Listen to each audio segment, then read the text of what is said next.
Welcome to Sweet Life Beat Life. We hope this video helps. In this video, I will show how to make flan. First, let's create the caramel. Combine 1 cup of sugar with 1/4 cup of water in a saucepan over medium heat. Stir until the sugar dissolves, then stop stirring and let it cook until it turns a beautiful amber color. This usually takes about 5 to 8 minutes. Immediately pour the hot caramel into your flan mold, swirling to coat the bottom evenly. Be careful, as it will be very hot. Next, we'll prepare the creamy custard. In a large bowl, whisk together 4 large eggs and 1 whole egg yolk with 1 cup of granulated sugar until well combined.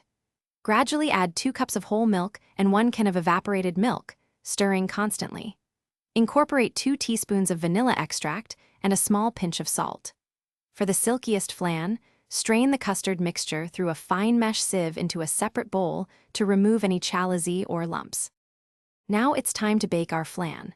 Carefully pour the strained custard mixture over the caramel in your prepared mold. Place the flan mold inside a larger baking pan. Fill the larger pan with hot water, reaching about halfway up the sides of the flan mold.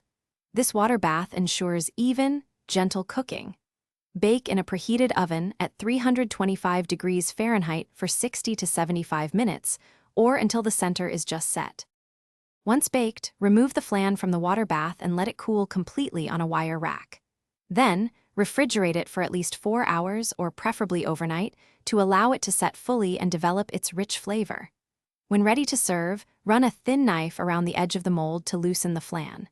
Place a serving plate over the mold and carefully invert it. Give it a gentle shake, and the flan should release, with the caramel cascading over it. Check the description for a link to Little Trees, Black Ice, and other great deals. Thanks for watching.